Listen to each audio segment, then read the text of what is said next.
İskender Buyuk.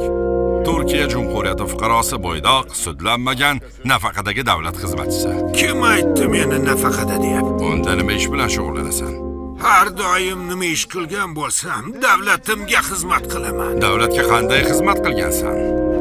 Kimdir bizni sotdi. Qo'mondon! Ochma! Operatsiya haqida Apoga kim xabar beribdi? Prezident. Bo'lishi mumkin emas.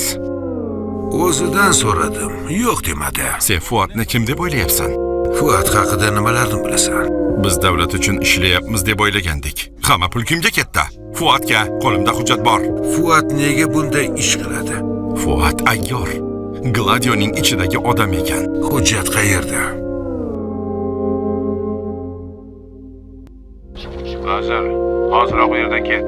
Bu qanaqa suiqasd bo'ldi? Men kelishishga urinsam-u sizlar meni o'ldirmoqchisiz. Vazir, ko'p gapirma. U eshik oldida. Hoziroq u yerdan chiq.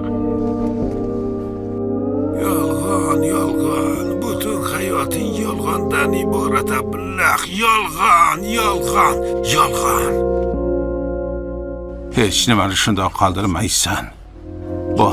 Bor qamoqda chira. O'sha yerdan xotirjam joy bor ekanmi, ha? Sudda aytgan gaplaringdan keyin har qanaqasiga seni yo'q qilishadi.